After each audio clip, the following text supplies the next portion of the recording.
ഞങ്ങൾ എങ്ങോട്ടാ പോകുന്നതെന്നറിയോ? വേടൻ is coming to Kozhikode മക്കളെ. അപ്പൊ നമ്മുടെ ലുലു മോളിൽ ദാ ഈ പോസ്റ്റർ കണ്ടിട്ടാണ് ഞങ്ങൾ പോകുന്നത്. ഈ കഴിഞ്ഞ ജൂൺ 1 വേടൻ ലുലു മോളിൽ കോഴിക്കോട് വന്നിട്ടുണ്ട്. ഞങ്ങൾ അതിന് കാണാൻ പോകുന്നതാണ്. നല്ല തിരക്കായിരുന്നു, ട്രാഫിക്, നല്ല റോഡിലൊക്കെ നല്ല ആൾക്കാരായിരുന്നു. അവസാനം എങ്ങനെയോ ലുലു മോളിൽ എത്തി. പക്ഷെ ലുലു മോളില് പാർക്കിങ്ങിലാണ് ഈ പ്രോഗ്രാം നടക്കുന്നത് കൊണ്ട് തന്നെ പുറത്തുനിന്നുള്ള ഒരു വാഹനം അവര് ലുലു മോളിന്റെ അകത്തേക്ക് കയറ്റുന്നുണ്ടായിരുന്നില്ല. വരുന്നവരെല്ലാവരും അവര് പുറത്തേക്ക് പാർക്ക് ചെയ്യാൻ വേണ്ടി അയക്കുകയാണ്. അറ്റ്ലാസ് ഞങ്ങൾ എവിടെയോ സ്ഥലമൊക്കെ കണ്ടുപിടിച്ച് അവസാനം വണ്ടിയൊക്കെ പാർക്ക് ചെയ്തിട്ട് ലുലു മോളിന്റെ പുറത്ത് പാർക്ക് ചെയ്തുകൊണ്ട് തന്നെ നമുക്ക് ലുലു മോളിലേക്ക് നടന്നു പോകണം.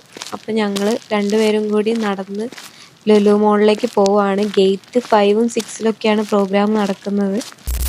പോവാണ്. അവസാനം ലുലു മോളിൽ എത്തി, വേടനെ കണ്ടു.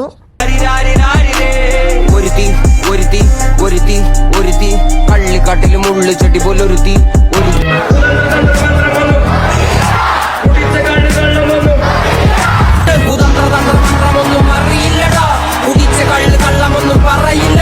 ഗംഭീര പെർഫോമൻസിന് ശേഷം വേടൻ തിരിച്ചുപോയി. അതിനുശേഷം ഫിജോയുടെ ഒരു അതിഗംഭീര പെർഫോമൻസ് വേറെ ഉണ്ടായിരുന്നു. ഒരുപാട് നല്ല സോങ്സ് ഒക്കെ ആയിട്ട് എല്ലാവരും കണ്ടു നിന്ന എല്ലാ ഓഡിയൻസ് ആണെങ്കിലും എല്ലാവരും നന്നായി എൻജോയ് ചെയ്തിട്ട് ഡാൻസും പാട്ടും ഒക്കെ ആയിട്ട് അടിപൊളിയായിരുന്നു. കുറച്ചു കാലത്തിന് ശേഷം ഒരു അതിഗംഭീര പെർഫോമൻസ് കാണാൻ പറ്റിയ സന്തോഷത്തിലായിരുന്നു ഞങ്ങൾ രണ്ടുപേരും. ഒരു 10-10 ആകുമ്പോഴത്തേക്ക് തിരിച്ച് വീട്ടിലേക്ക് പോന്നു. Day well spend. അപ്പൊ ഓക്കെ, ബൈ.